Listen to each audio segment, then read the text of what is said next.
They have delivered the verdict, no doubt, but without justice to the people, to the citizens, I'm afraid it will not help us in promoting the very proper positive atmosphere in the whole of the country. So you tell me our historic state has been downgraded, it has been dismembered. When the whole Kashmir was put under curfew, restriction, our particular reporters, our particular media person, did any media person report to the news channels in Delhi on that particular day? So that is sufficient. How is it now? How has it ever happened? If at all it has happened, if it happens in Delhi, what will be your reaction? It happens in UP tomorrow. So historic state like UP is downgraded, dismembered, without referring it to the people of that particular state. How will the people of that particular area react? Maharaja Hari Singh, then the ruler, who was authorized to accede either to one of the dominions, either India or Pakistan, he opted for remaining neutral till the last week of October 1947.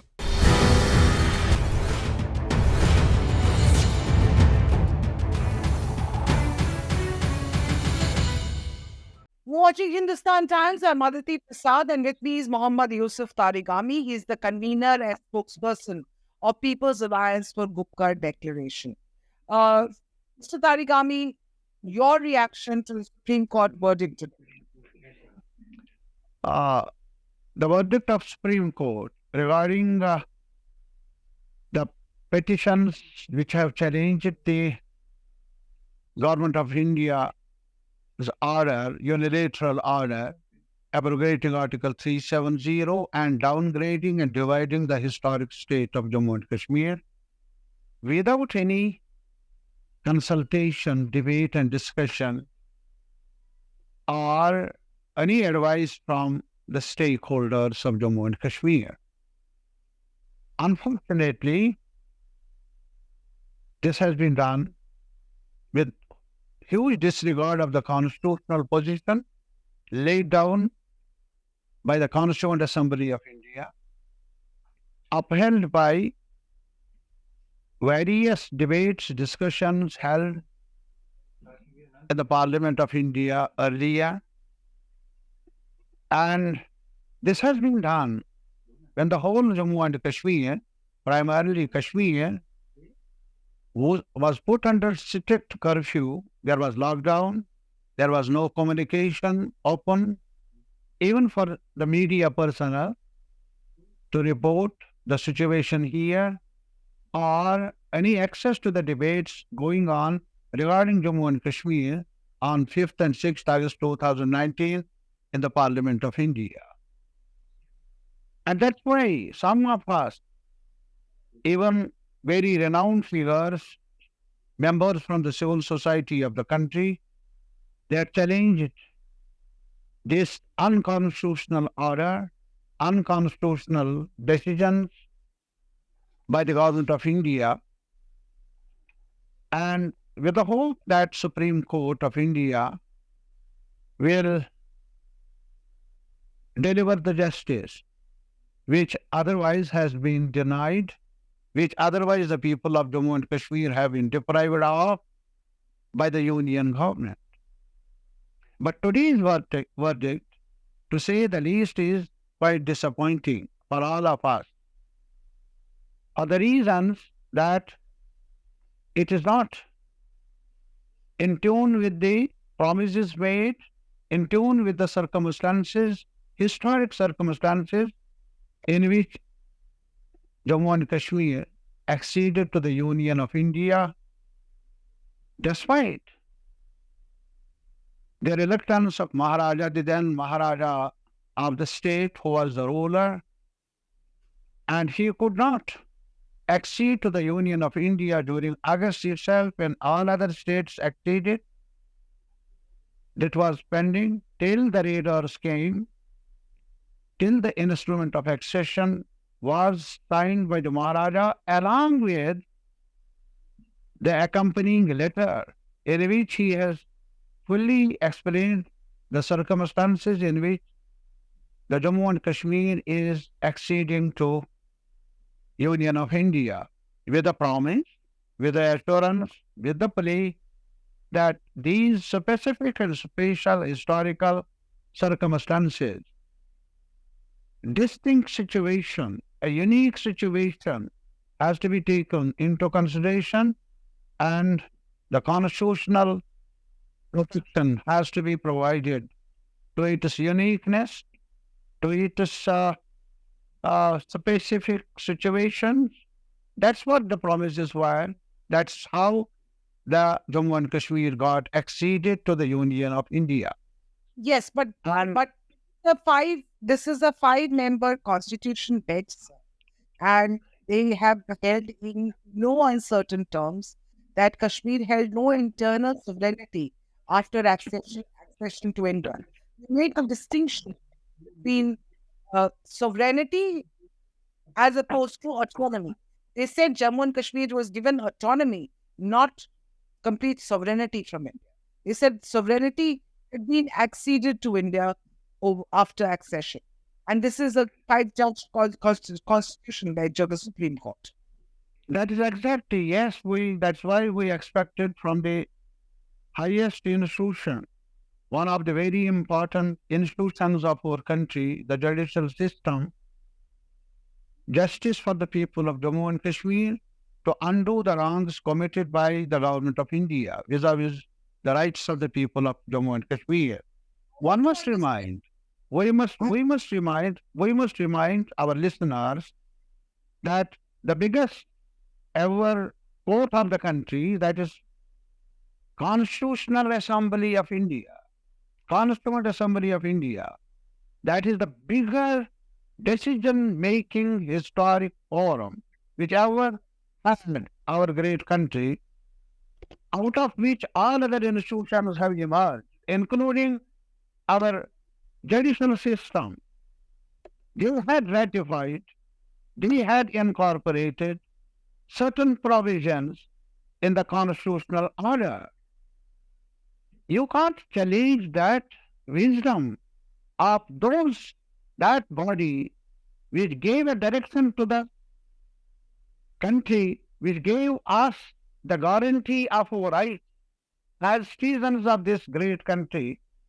You can't ignore that as well.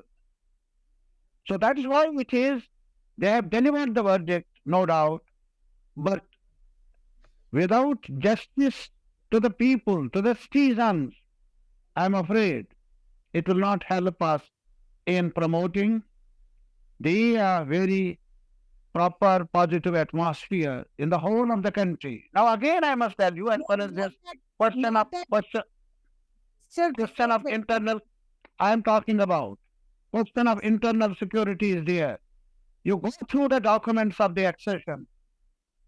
At the initial level, I was telling you that Maharaja Hari Singh, then the ruler, who was authorized to accede either to one of the dominions, either India or Pakistan, he opted for remaining neutral till the last week of October 1947, just because he was not quite willing to.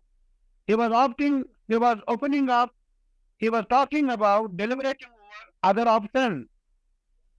But it is only when the raiders came, attacked, and there was no army, Indian army on the soil of Kashmir, when all the troops which were protecting the Maharaja's regime, they had left Kashmir. Was the will of the people of Kashmir, despite being not armed. They resisted raiders who pleaded the relationship on the basis of religion.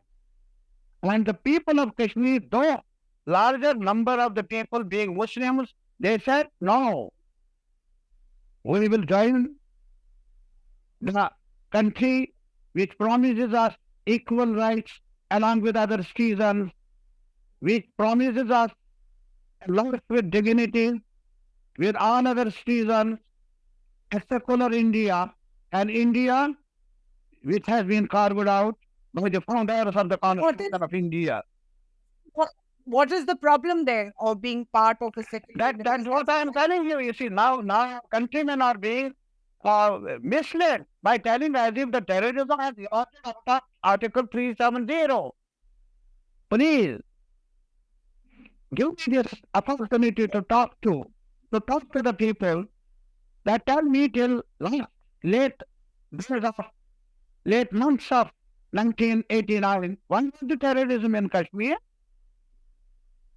How peaceful it was after your elders.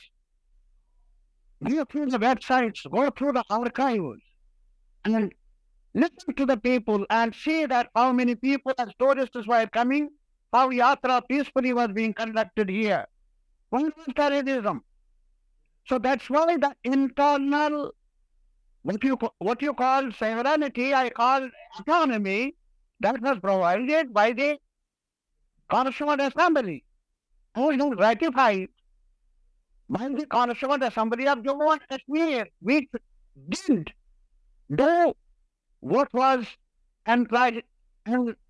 enlisted for its deliberation, which was given, that charge was given by the Constituent Assembly of India. Now, unfortunately, we are being branded as our DNS is just like terrorism. It is not. This was the most peaceful area. Ask Maharaja Karan Singh now. Ask all other elders who are sitting living who have been part and parcel of that process. Now, terrorism, emergence of terrorism is all because of denial of democracy, denial of the constitutional rights as envisioned by the founders of the Constitution of India. That's why we had approached the Honorable Court that restoration of rights gives the sense of the people to be together, to fight those who want to disrupt our unity. Give that atmosphere, give that will to the people by granting those rights which have been provided by the constitutional order of the country. What do you feel? What is the way forward from here? I understand you're very. The way forward is Let me finish my question. My worry is now today in this order it is being said as if we are like many other states. Well, you tell me our historic state has been downgraded, it has been dismembered. When the whole Kashmir was put under curfew, restriction, ask your reporters, ask your media person, did any media person report back to the news channels in Delhi on that particular day? So that is sufficient. How is it now? How has it ever happened? If at all it has happened, if happens in Delhi, what will be your reaction? It happens in UP tomorrow. So historic state like UP is downgraded, dismembered, without referring it to the people of that particular state. How will the people of that particular area react? My question to the citizens of this great country. What is it, sir? What you said, you talked about the special status, and you obviously really want that special status of Jammu and Kashmir to remain.